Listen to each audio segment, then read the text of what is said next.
Social media নিয়ে কথা বলার জন্য আসলাম, খুব স্বল্প সময়ের জন্য। আমার মনটা খুব খারাপ।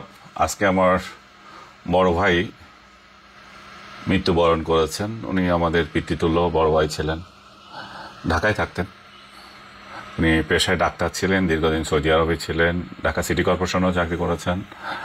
আর ওনার সবচেয়ে গৌরবময় অধ্যায় যেটা হচ্ছে সেটা হচ্ছে ছাত্র অবস্থায় চিটং মেডিকেল কলেজের উনি 1 নম্বর সেক্টরে যুদ্ধ করেছেন এবং মেজর রফিকের সঙ্গে ছিলেন। টেলস অফ মিলিয়ন একটা যে বই আছে মেজর রফিকের, সেখানে মুখবন্ধে ওনার নাম পাবেন, ডাক্তার মোস্তাফিজুর রহমান। যাই হোক, যেটা বলছিলাম, তো উনি একেবারে তাজা মানুষ। আমরা কেউ ভাবিনি যে এই ধরনের সংবাদ আমাদের কাছে আসবে। কালকে রাত 11টা পর্যন্ত উনি এক অতিথি বাড়িতে ছিলেন, আড্ডা মারছেন। কিন্তু রাতে ওনার গ্যাস্ট্রিকের চাপ হয়েছিল, গ্যাসের ওষুধও খেয়েছেন। হসপিটালে যাওয়ার প্রয়োজন মনে করেন নাই। উনি নিজে এত সচেতন ডাক্তার হিসাবে ওনার স্বাস্থ্য নিয়ে। তারপরে একবার বললেন যে যাই হসপিটালে, আবার বলবেন না ঠিক হয়ে গেছি। এই করতে করতে 5টার দিকে যখন ওনাকে সিএমএসে নেওয়া হলো, তখন ডাক্তার বললেন যে কিছুক্ষণ আগে একটা সিভিয়ার হার্ট অ্যাটাক হয়েছে ওনার, সেটা থেকে আর ফিরে আসতে পারেন নাই। সকালে আমরা সংবাদ পেয়ে যখন ওখানে গেলাম, আমি যখন এই সংবাদটা ফেসবুকে দিলাম, কি অসুস্থ সমাজ আমাদের। অনেকে আমাকে জিজ্ঞেস করছে যে মানে আমার ভাইয়ের মৃত্যুতে আমি নাকি খুশি, আমি আজকেও নাকি বিরিয়ানি খাবো, এই জাতীয় কথাবার্তা। এগুলো কেন হয়েছে আমি পরে বুঝলাম যে এগুলো যে নিউ ইয়র্কে পলাতক একটা ইউটিউবার আছে, কুত্তার জীবন যাপন করে সেখানে। কারণ সে ওইখানেও কোনো নাগরিক হতে পারে নাই, বাংলাদেশেও ভয়ে আসে না। এরা শেখ হাসিনার আমলে পালিয়ে গিয়েছিল, কিন্তু কাগজপত্র হয় নাই, তাই আসতে পারছে না। আর ওইখান থেকে ঘেউ ঘেউ করে আমরা যারা এখানে আছি তাদের বিরুদ্ধে মানুষকে খেপিয়ে তোলে যে আমরাও যাতে ওদের মতো কুত্তার জীবন যাপন করে বাইরে পালিয়ে যাই। সে বলছে যে এই কালকে আমি রাতে একটা ভিডিও পোস্ট করেছি, আপনারা যারা আমার ফলোয়ার তারা খুব ভালো করে জানেন আমি বছরের পর বছর রাতে কি খাওয়া দাওয়া করি এটা নিয়ে পোস্ট করি, ভিডিও করি। এবং এই সময় এই গত কয়েকদিন ধরে আমি মুক্তিযুদ্ধের গান দিয়ে ভিডিও করছিলাম। তো সেরকম একটা ভিডিও কালকে নেহারির খাওয়া নিয়ে এটা দিলাম। সেখানে ইয়ের কথা আছে, হাদিকে আমার ইয়েতে আনা হয়েছিল যে হাদির যে গুলিবিদ্ধ হলো এটা নিয়ে নানা জল্পনা কল্পনা হচ্ছে। এই হাদির কিছু লোক মির্জা আব্বাস যখন ইয়েতে গেলেন, হসপিটালে হাদিকে দেখতে গেলেন, তখন ওইখানে অভিযোগের আঙুল তুললো হাদির দিকে। আবার হাদির আরও কিছু লোক বলছে যে এটা জামাত করেছে, সাদেক কাইয়ুম নাকি এখানকার থেকে ইলেকশন করবে ঢাকা 8 আসন থেকে, তার সঙ্গে যে একটা ছেলেকে দেখা যাচ্ছে সে এটা হত্যাকারী। হাদির সাথে এটা দীর্ঘদিন থেকে নাকি ক্যাম্পেইন করছিল। এরা কি বোকা, এরা নিজেদের সাথে ঘুরে যে লোককে নিয়ে ক্যাম্পেইন করছে সে কোন দলে তারা সেটা জানে না। পরে তারা এখন আবিষ্কার করেছে সে নাকি ছাত্রলীগ করে। আমার কাছে এটা অবিশ্বাস্য মনে হচ্ছে, কারণ আমার হাস্যকর বলছি আমি। হাস্যকর এই জন্যই যে এই ছেলে 24-এর গণ অভ্যুত্থানের পর 17 লাখ টাকা নাকি কত লাখ টাকা ডাকাতি করতে গিয়ে ধরা পড়েছে র্যাবের হাতে, এবং তাকে থানা জেলও খাটতে হয়েছে। তাকে বিএনপির উকিল না জামাতের উকিল মুক্তি দিয়ে দিয়েছে। এখন সে এদের সাথেই ঘুরে। তো এ কি তাহলে গুপ্ত ছাত্রলীগ? আর গুপ্ত ছাত্রলীগ এখন কিভাবে আছে এখনো পর্যন্ত? তাহলে সে কি সাদেক কাইয়ুমের মতো কেউ? তা তো না, সাদেক কাইয়ুমরা তো গুপ্ত ছাত্রলীগ ছিল, এটা এখন স্বীকার করছে। তাহলে এই ছেলে গুপ্ত ছাত্রলীগ কিনা এখন, নাকি এখন গুপ্ত শিবির নাকি কিভাবে জানে? কারণ সে যদি ছাত্রলীগ হয়ে থাকে তো তাহলে এটা তো একটা কমন সেন্সের বিষয়। ও এই সময় কিভাবে এই ধাপটের সঙ্গে ঘুরে বেড়াচ্ছে, তারপরে লিফলেট বিলি করছে। আমি তো ছাত্রলীগ করা আমার বহু আত্মীয় স্বজন কাউকে দেখি না, ওরা সব পালিয়ে আছে। যাই হোক, ও ছাত্রলীগ করুক না করুক আমার কোনো মাথা ব্যথা নাই, হেডেক নাই। ও যার নামে যা করে, দরকার হলে এই সরকার ধরে এনে প্রমাণ পাইলে গুলি করুক, সেটা সরকারের দায়িত্ব। কিন্তু কথা হচ্ছে আমি কেন আমার দৈনন্দিন জীবনের যাপনের ডিজিটাল ডায়েরি নামে আমি যেগুলো প্রকাশ করি সেটা করতে পারবো না? হাদিকে গুলিবিদ্ধ করা হয়েছে সেই জন্য।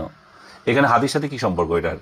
আমি সেটা বুঝলাম না। আমি একই জিনিস দেখেছিলাম আরেকদিন, এই যে গণ অধিকার ফোরামের নূর যখন গুলিবিদ্ধ হলো, সেদিনও একই ফতুয়া যে আপনি কিভাবে আজকে খাচ্ছেন দাচ্ছেন। আরে বাবা, খাওয়া দাওয়া কি মানুষ বাদ দিয়ে দেবে? আনন্দ ফুর্তি কি মানুষের থেমে যাবে? এমন কি ঘটনা ঘটেছে যে তারা যদি একটা সেন্স কাজ করে, তারা যদি সত্যি সেদিন মারা যেতেন, সেরকম একটা দিনে যদি কিছু হতো, তাহলে আপনি বলতে পারতেন যে হ্যাঁ ভাই আপনি বোধহয় আনন্দ করছেন। না ভাই, আনন্দ করার কিছু নেই। আমাকে এই যে সকাল থেকে দীর্ঘ একটার পর একটা মেসেজ যারা করছেন তাদের একটাই কটূক্তি, গালাগালি। আমি বুঝতে পারছি হাদির অনুসারীরা হাদির মতোই কিভাবে গালাগালটা রপ্ত করে ফেলেছে। একজন মানুষকে না জেনে না শুনে না বুঝে কোনো একজন পলাতক টোকাই কি বলে দিল সেজন্য আপনি গালাগালি শুরু করে দিচ্ছেন। আমাকে মেসেজ পাঠাচ্ছে এরকম, তোকে 10 টুকরা করব, তোকে এই করব, তোকে সেই করবো। আরে ভাই, করবি কর। তোরা যদি হাদির অনুসারী হয়ে থাকিস তাহলে তো হাদির কথাগুলো তো মান। হাদি তো বলেছিল রাজপথে আমাকে কে মেরে গেল সেটাতে আমার কিছু আসে যায় না, আমি এরকম মৃত্যুই চাই। আমাকে আরো আমার পরে আমার ছেলে আসবে, আরো কেউ আসবে, আমার প্রজন্ম আরো তার প্রজন্ম পরে আসবে, আমি সেটা বলি না। কিন্তু আমি এটুকু বলি যে মৃত্যু ভয় আমার নাই, এবং মৃত্যুর মতো এবং তোদের হত্যা করার মতো এমন কোনো কাজ আমি করছি না। আমাকে তুমি নিজেরাই কেন আওয়ামী লীগ বানাস? আওয়ামী লীগ বানাতে চাস কি কারণে? আওয়ামী লীগের আমলে আমি কথা বলতে পারি না, আওয়ামী লীগ আমার উপর দিয়ে নির্যাতন করেছে, আমার সাংবাদিকতা 12টা বাজিয়েছে। আর এই মুহূর্তে যখন আমি কথা বলি তখন আবার আমার আওয়ামী লীগার। এখন আমাকে আওয়ামী লীগাররা খুশি হয়ে যদি আওয়ামী লীগার বানায়, সেখানেও আমার করার কিছু নাই।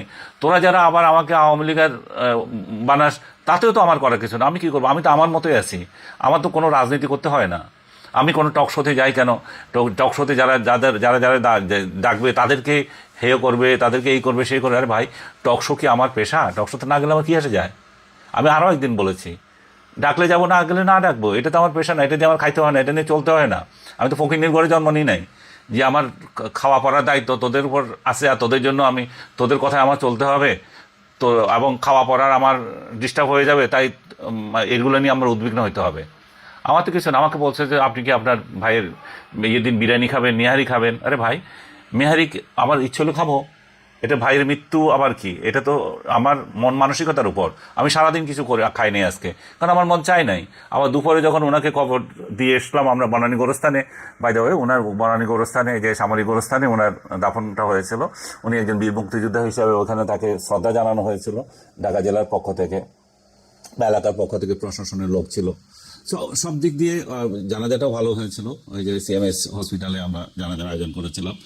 এখন আমি একটা আমাদের পারিবারিক কাহিনী বলি, যে আমার আব্বা আম্মা আমার বড় আরও 2 ভাই মারা গেছেন। তারা যেদিন মারা গেছেন সেদিন কিন্তু আমরা এই মেজবানির আয়োজনই করেছিলাম। সেটাকে মেজবানি বলে, জিয়াফত বলে, যেভাবে হোক গরু কেটেই সেই অনুষ্ঠান করতে হয়েছে। কারণ যারা এসেছিল আমাদের বাড়িতে তারা তো কিছু খাবে, তারা না খেয়ে তারা জানাজাতে আসছে, তারা আমাদের আত্মীয় স্বজন। তো আমাদের মতো এত বড় একটা পরিবারকে কি 2-4 জন বাদ পাঠালে হয়? যেটা একটা নিয়ম আছে কারো বাড়িতে কিছু পাঠানো, মৃত বাড়ি, সেটা কি সব বাড়িতে সম্ভব? তো আমরা আমাদের বাপ আম্মা এবং আমার 2 ভাইয়ের যে মৃত্যু দিবস সেই দিবসে জিয়াপতই খেয়েছি। আজকেও জিয়াপত খেতাম যদি সেটা আমাদের বাড়িতে হতো, কারণ বাড়িতে হয় নাই। ভাইয়ের ইচ্ছা অনুযায়ী ঢাকাতেই তার জানাজা হয়েছে। এবং এই মুহূর্তে বাড়িতে আসলে এই সমস্ত আয়োজন করবে, আমার যে ভাইরা ছিল তারাও মৃত, এটা আমার পক্ষে তো গ্রামে যাওয়াই হয় না। সো আমরা ঢাকাতে এটা শেষ করেছি। এবং তোমরা যারা এটা নিয়ে ভীষণ উদ্বিগ্ন আমি কি খেয়েছি, আমি দুপুরে সেই বিরিয়ানির মতোই জিনিস খেয়েছি। তাতে কি হয়েছে? এটা কি আমরা কি হিন্দু যে আমাদের ইয়ে করতে হবে, যে নিরামিষ খেতে হবে এতদিন, মানে ভণ্ডামি শোক করতে হবে, ভণ্ডামি শোক দেখাতে হবে? শোক তো নিজের মধ্যে না, শোক দুঃখ এগুলো তো নিজের মধ্যে, এগুলো ফেসবুকে প্রকাশ করতে হবে। ভণ্ডামি করার আর জায়গা পাও না। আরেক ভণ্ড লিখেছে আমার আমার কি জানি হায়াত দিয়ে তাকে বাঁচিয়ে দাও। আরে বেটা, তোর হায়াত দিয়ে তোকে বাঁচিয়ে দাও সেটা কি নিজ থেকে বলছিস? আমার তো মনে হয় না। তোর মতো ভণ্ড যে একদিন একজনের কথা বলে আর একজন গালাগালি করে, সে আমার বলতেছিস আমার হায়াত দিয়ে হাদিকে দিয়ে দেয়। যাই হোক, আমার হায়াত দিয়ে আমি হাদির জন্য চাই নাই। আমি হাদির সুস্থতা কামনা করে কালকে দুপুরেই তার ছবি দিয়ে পোস্ট করেছি। এবং এই যে অসুস্থ রাজনীতি, এই যে প্রতিপক্ষকে মেরে ফেলা, এবং এর বিরুদ্ধে বলেছি। আমি বলেছি এগুলো আমাদের সুস্থতা আনে দিচ্ছে না। 5 আগস্টের পর আমরা যেটা শুরু করেছি সেটা সুস্থ রাজনীতি না। হাদির প্রতি যেটা হয়েছে সেটা অসুস্থ রাজনীতি। হাদিকে আমি চিনি না, তার সাথে আমার কোনোদিন দেখা হয় নাই, কথা হয় নাই, টক শোতেও যায় নাই। ইনফ্যাক্ট মানে আপনারা অনেকে আশ্চর্য হবেন, হাদিকে আমি চিনেছি, সে আমাকে শাহবাগী বলে ফেসবুকে আক্রমণ করলো ওই যেদিন আওয়ামী লীগকে ইয়ে করা হচ্ছে, নিষিদ্ধ করা হচ্ছে শাহবাগে সেদিন। তা হচ্ছে হ্যাঁ, আমাকে জিজ্ঞেস করছে আপনি কি এখনো শাহবাগ? আমি বলছি হ্যাঁ আমি শাহবাগী, আমি তো গিয়েছি শাহবাগ। কিন্তু দুঃখজনক ঘটনা হচ্ছে এই যে মূর্খরা যারা আমাদেরকে শাহবাগী বলে গালি দেয়, ওরাই শাহবাগের যারা মানে ইয়ে ছিল, উদ্যোক্তা ছিল, পিনাকি সহ আদার্স, ওদেরকেই পূজা করে। আর আমরা তো এখানে দেখতে গেছি তামাশা, আমাদেরকে বলছে শাহবাগী। তো বল শাহবাগী, শাহবাগী গেছি, শাহবাগী যদি হয়ে যায় ঠিক আছে। আমার আইডিওলজিতে তো এটা এমন না যে তুই আমাকে বলছিস যেন আমি অস্বীকার করবো না, আমি শাহবাগে যাই নাই। দেখ, আমি যেটা বলতে চাচ্ছি সেটা হচ্ছে যে আমাদের মন মানসিকতা, যে আমরা যে একটা এদের নিয়ে আরেকটা কথা বলতে হবে। এরা যে মৃত্যু সংবাদ আমি যখন দিচ্ছি সেখানে অনেকে হাহা রিয়েক্ট দিচ্ছে, আমাকে অনেকে দেখাচ্ছে, দেখেন আপনার এখানে এতজন লোক হাহা রিয়েক্ট দিচ্ছে, বোধহয় 70 জন 170 জন এরকম দিতেই পারে। এটা তাদের রুচি, তাদের শিক্ষা। এরাই তো বাংলাদেশকে শিখিয়েছে মৃত ব্যক্তির সংবাদ দেখার পর ওইখানে লেখা আলহামদুলিল্লাহ, যে থ্যাঙ্কস। ওরা কেউ আলহামদুলিল্লাহ লেখে নেই, শুধু এটুকুই জিজ্ঞেস করছে যে আপনি কি আপনার ভাইয়ের মৃত্যুদিনে আজকে কি খাবেন। সো আমি জানিয়ে দিলাম আমি কি খেয়েছি এবং আগামী দিনে কি খাবো সেটা আমার ফেসবুকে যারা ফলো করে তারা অবশ্যই আপনি দেখবেন। আমরা এই ভণ্ডামি করি না। আমি শোকার্ত। শোকার্ত তার মানে এই নয় যে ভণ্ডামি করতে হবে, শোকগিরি করতে হবে, হাদি গুলিবিদ্ধ। সেজন্য আমাকে যদি না খেয়ে থাকতে হয়, না আপনি আজকে কিছু খাবেন না, তো তাহলে আইন করো একটা। হাদি গুলিবিদ্ধ হয়েছে, আপনি আপনি ভিডিও আপলোড করবেন না, ভিডিও দিতে পারবেন, আপনি খাইলেও বলতে পারবেন না। তো তোমরা নিজেরা এটা করে আবার দেখাও, তাহলে তো একটা ভালো হয়।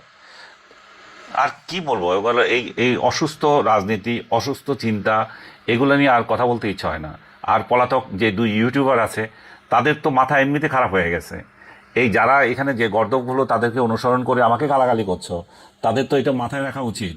তোমাদের তো আরও বারবার বলছি, যেহেতু নির্বাচন আসছে, ওদের ভাত বন্ধ হয়ে যাচ্ছে। নির্বাচন আসতে একটা নির্বাচিত সরকার আসবে, সেই সরকার এই দেশের দায়িত্ব নেবে। তখন এই সমস্ত লাফাঙ্গা টোকাই রাস্তার কুত্তার মতো ট্রিট করবে তাদেরকে। এখন তো কিছু বলে না অনেকে, যে ফলোয়ার আছে কার বিরুদ্ধে কি বলে সেই জন্য। যাই হোক, আজ বিশেষ কিছু বলবো না, এমনিতেই মন দিল খারাপ আছে। আর আপনারা আমার ভাইয়ের জন্য একটু দোয়া করবেন। উনি খুবই ভালো লোক ছিলেন, একটা হঠাৎ করে মৃত্যুবরণ তার, এবং সে আল্লাহ তার একটা বড় খাওয়াসও পূর্ণ করেছে। সে সবসময় বলতো আমি যাতে কোনো অনুগ্রহে কারো হাতে উপরে বিস্তার করে মৃত্যু না করে, আমার যাতে আল্লাহ আমার একটু মৃত্যু দিয়ে যাতে কাউকে কষ্ট না দেয়। সত্যিকার অর্থে যাতে কেউ কষ্ট কাউকে কষ্ট দেখে। সে দীর্ঘদিন অনেকবার অসংখ্যবার হজ করেছে সৌদি আরবে থাকাকালীন, কারণ সে তো হাজি ছিল, এরপরও গিয়েছে। তারপর আমার আব্বাও কয়েকবার হজ করেছে, আব্বাকেও নিয়ে গেছে, আমিও কয়েকবার হজ করেছি। আমাদের ফ্যামিলিতে আসলে হাজি সংখ্যাই এখন সবচেয়ে বেশি হয়ে গেছে। আমার মনে হয় পুরো ফ্যামিলি, মানে আমাদের গ্রামেও হবে না এত এত সংখ্যক কোনো ফ্যামিলিতে আছে এতগুলো হাজি। আমার দাদা, আমার নাতি, আমার নাতির বলেও হজ করছে, এরকম অবস্থা হয়েছে এখন। যাই হোক, তো ভাইয়ের এই মৃত্যুটা যাতে আল্লাহ তাকে ব্যস্ত নসিব করুক যেভাবে গিয়েছে। এবং এই ডিসেম্বরটা আমার জন্য সত্যিকার অর্থে একটা শোকের মাস হয়ে রইল। আমি এই ভাইকে হারালাম। এই আগামী 15 তারিখ আসতেছে আমার মায়ের মৃত্যু দিবস। 15ই ডিসেম্বর উনি মারা গিয়েছেন। আবার 25 তারিখে আসতেছে আমার চাচার মৃত্যু দিবস। ডিসেম্বর মাসটা আমার জন্য সত্যি একটা আনলাকি মাস। এবং এই মাসে বাংলাদেশ স্বাধীনতা অর্জন করেছে। কিন্তু আমার এই স্বাধীনতার পর আমার ব্যক্তি জীবনে আমি যা দেখতেছি, এই ডিসেম্বর মাসটা আমার জন্য খুবই শুধু মানে দুঃসংবাদ নিয়ে আসে। আমি চাচা, আম্মা, তারপর এই যে বড় ভাইকে খুবই ভালোবাসতাম।